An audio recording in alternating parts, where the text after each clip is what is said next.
Donc, pour la réaction 1, alors notre réaction 1, c'était simplement ici une dissolution. Alors, c'était la dissolution du NaOH.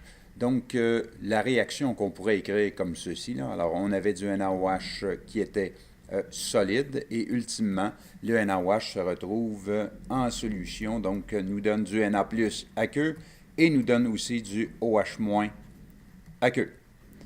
Alors, il y avait deux processus ici. Il y avait un processus de dissolution qu'on pourrait qualifier ici de physique, et puis on avait donc une dissociation qu'on peut qualifier donc de chimique.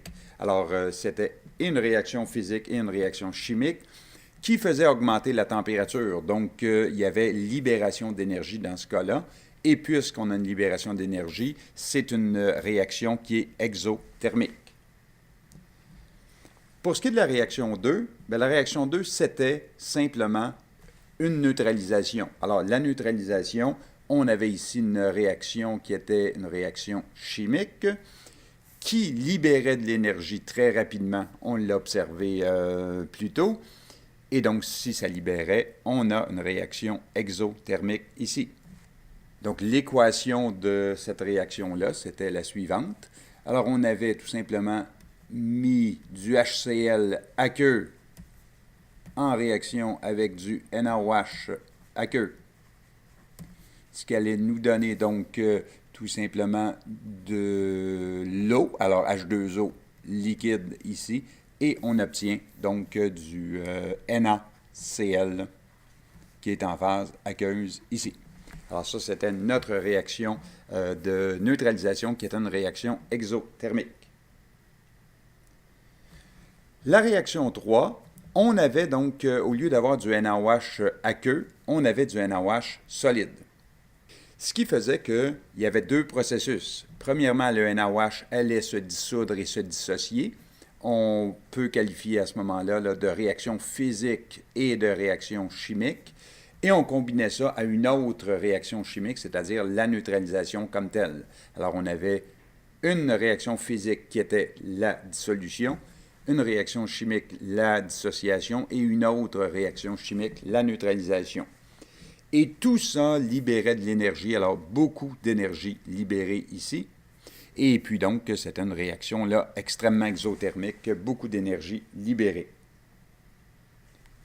Alors, pour ce qui est de la réaction 4, c'était une réaction qui était uniquement une réaction chimique.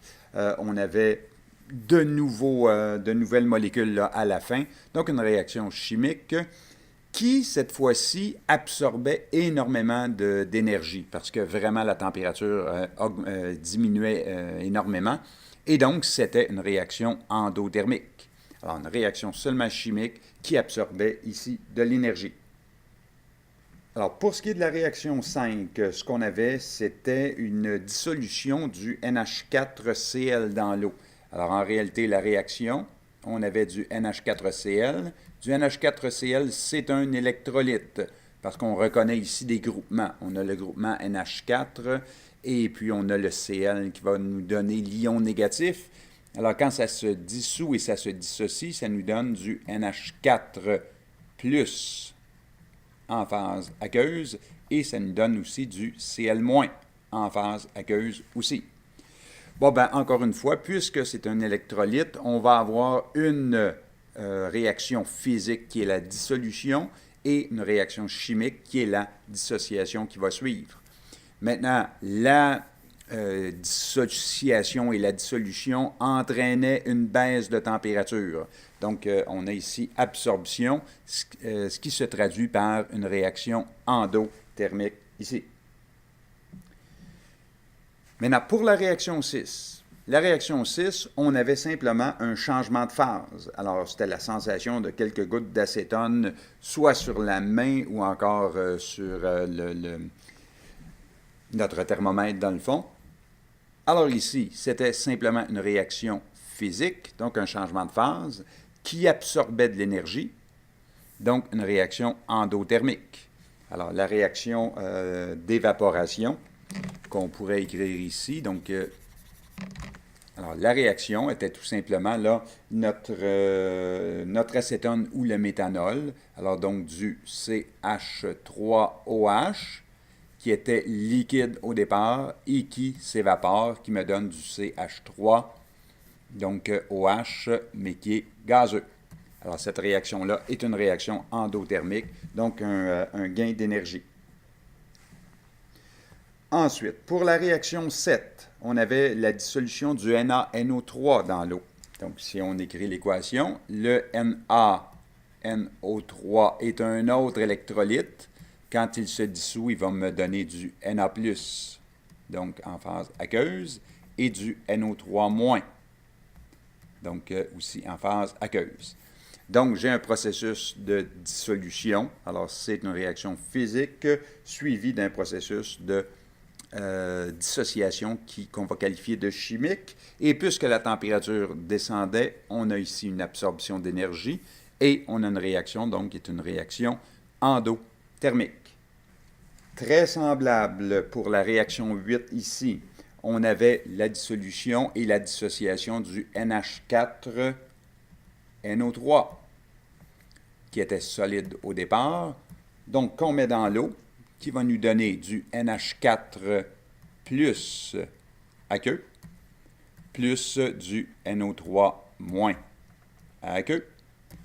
Et encore une fois, on avait ici une diminution de température, donc c'était une absorption, et on avait une réaction donc endothermique ici, et j'avais une réaction physique et chimique ici pour mon processus.